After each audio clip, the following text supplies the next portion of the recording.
SUF Fitness changing the game, but you don't give a rat's ass about that. You want to pass this, so let's get into it. The most important chapters, hands down. 1, structure and function of body system. That's what I'm going to go over today. The second most important chapter, 13, you need to know the charts. We'll have other videos on that. And then 21, focus on those 3.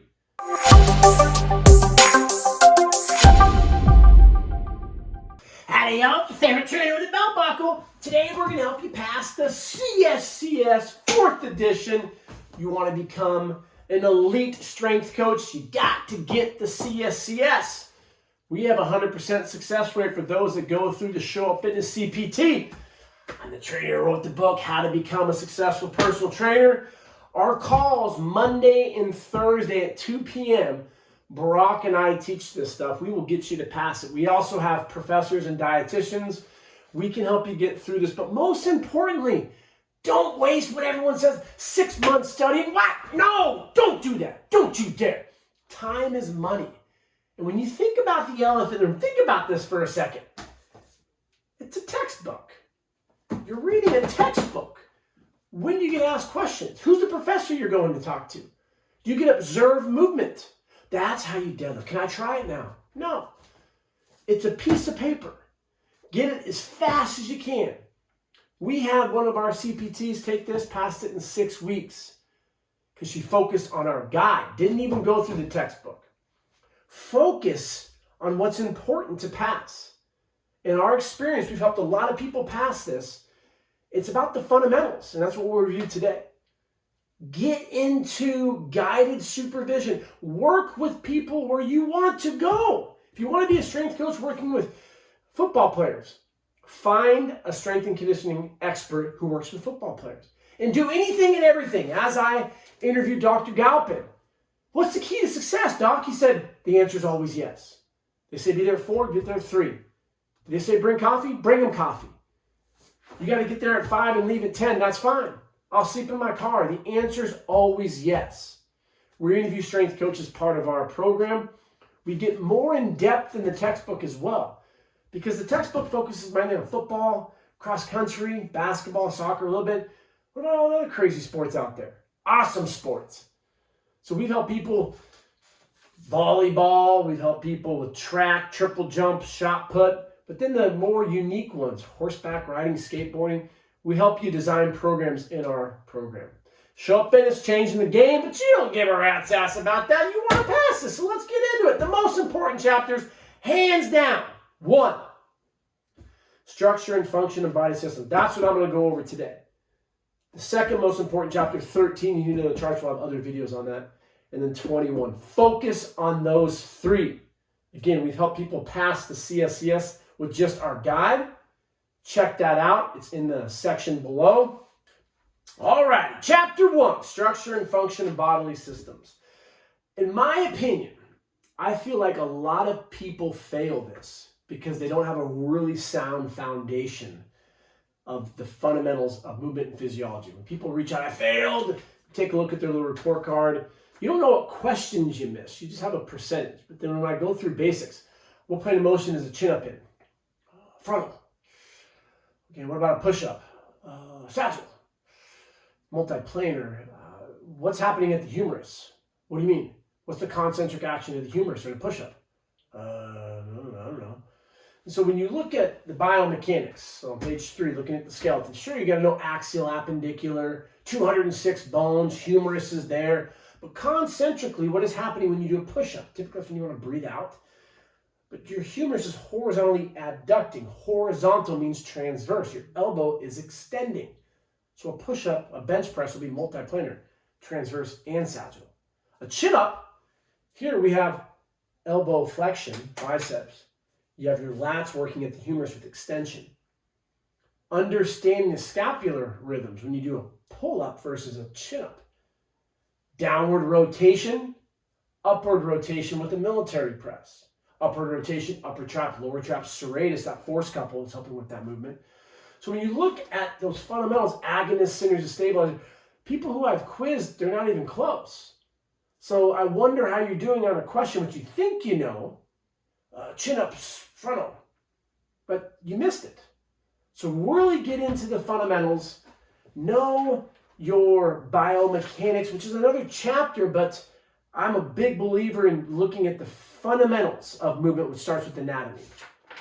All right, so you need to know the stuff on 4 with the muscle. You'll see something on epimysium, endomysium, perimysium. Think of this pin right here. All right, so we have the epi, which would be the pin right here. You would have the peri, which would be the cap, and then the endo. You'll definitely see one question about the physiology and just the anatomy of muscle. A motor unit is a neuron and all the associated muscle fibers it innervates. It's a good vocab word to know. The parts of a neuron. You'll see something guaranteed on the siding filament theory, a couple things with calcium. When in doubt, just choose calcium. You'll see that on page 8. Calcium is pumped back into the SR, sarcoplasmic reticulum, during the relaxation phase.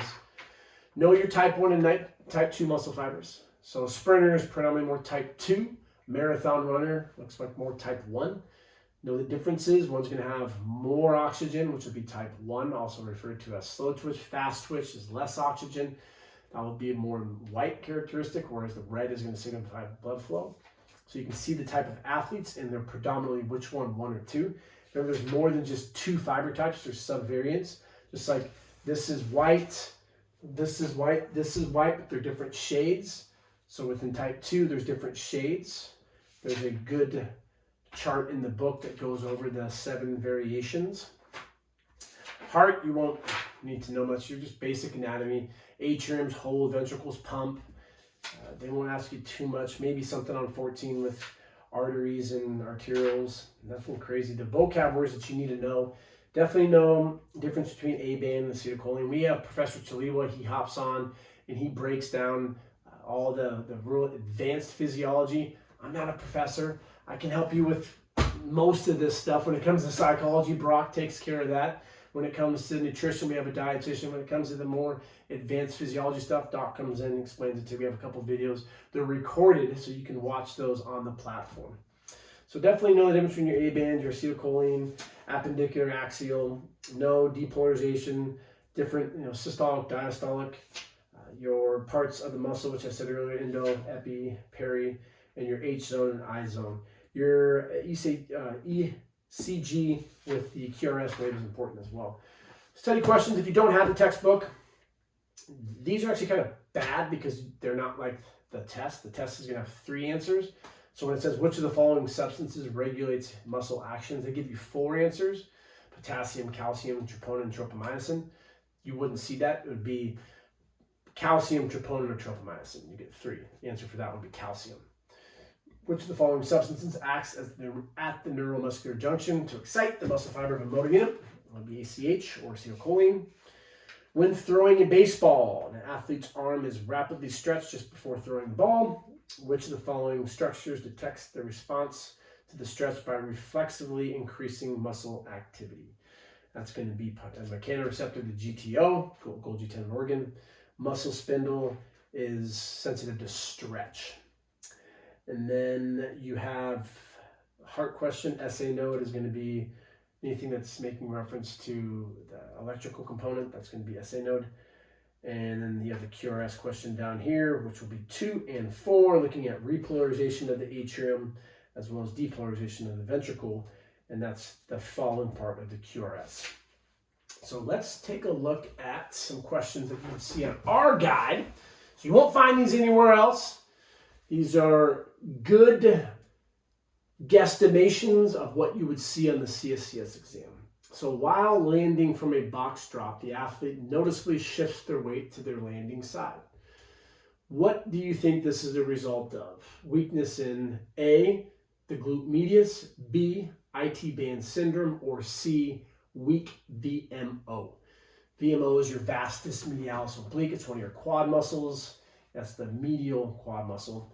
So the answer for this one will be your glute med. When you can't stabilize in the frontal plane, the glute med is going to allow for internal rotation, and that's what we call knee valgus. So when you step off a box, if you watch a video, you'll see that the knees drop in the frontal plane. At the hip, it's transverse, it's internal rotation. So if our glutes were stronger, our medial glutes, and probably the upper fibers of the glute max, they would allow for them to be strong and you wouldn't get that caving in.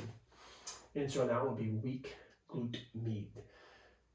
an athlete is performing a tire flip with the feet shoulder width apart and right against the tire, what would you suggest? So when you take a look at the book and you go to 428, put that right over here, you'll see that the athlete's feet are about 3 feet behind where the beginning of the tire starts. So we want to start with our feet back. So move the feet back. You wouldn't want to have a narrow stance. So that's the difference between textbook answer versus maybe common sense or practical aspect, because the power position, you want to be maybe a little closer, like you're deadlifting or a conventional deadlift. So it just depends on the situation and what you're looking at, but you got to put your CSCS or NSCA hat on and choose the answer they want. So for example, you're spotting someone on an overhead press. You may spot an athlete by the elbows, which is fine, move up to the wrist, but the textbook answer is going to be support the wrist. When you're going over the face, make sure that you're supporting the wrist. Would you ever spot a forward lunge? No, I would never fucking do that. But you need to know that you spot by the waist with a forward lunge. And so I think if you don't know some of those exercises and what they're looking for, you could get those wrong. Number 3, an athlete is performing a boulder lift. What cue would you suggest for their form? So step through their heels, Valsalva maneuver, look up. This could be a tricky one if you didn't know what Valsalva maneuver is. So that's just, you're going underwater. You're contracting your core, protecting your low back, creating intra-abdominal pressure. That's the Valsalva maneuver, and that would be the answer. Number 4, an athlete is performing a backward lunge with rotation.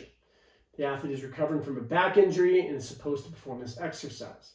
Which of the following would be most appropriate for them to do? So you should be thinking injury, stay out of pain. Typically, if it's anything overhead with the shoulder, you want to stay out of the transverse plane of motion. You want to keep it below the head and stay out of pain. So for the lower body, back issue, I'll put those same things into consideration. Stay on the transverse plane, don't move through pain. And so for this one, we would want to perform without rotation, perform with trunk flexion, perform with trunk extension. If you don't know the basics with orientation, so this would be elbow flexion, elbow extension, humeral abduction, humeral adduction in the frontal plane. Transverse, you have external rotation, internal rotation, same as external, internal, or lateral rotation and medial rotation. Horizontal adduction, horizontal abduction. The scapula protracts when I press, it retracts when I row. If you don't know some of those basic anatomical movements, the test could be hard. Remember, the scapula has 8 actions: protraction, retraction, upward rotation, downward rotation, elevation, depression, anterior tilt, posterior tilt. So the correct answer for this one would be perform without rotation. And lastly, which of the following work to rest ratios is most ideal for plyometric programs? 1:5, 1:10, 1:1, 1:5, 1:10, 1:15. These ones always suck because you're like, oh shit, is it 5-10? Is it 5s and everything? Well, what do I do? That's when your heart rate goes up. You got all the catecholamines in your system. You're losing your shit. You know, oh my God, cortisol. Don't remember shit now and you freak out. Calm down. All right, what will Chris do? Probably have some whiskey. Give me some Weller, maybe some Rip. Calm down. You're going to be all right. One question probably won't screw you over. Click it and just move on to the next one. And you'll start thinking, oh yeah, that's right. It's on the textbook. Oh, I went through the study guide of Up Fitness. And they specifically told me to memorize that page 477. 477. You'll see right here under recovery, it says the work to rest ratio is 1:5 to 1:10.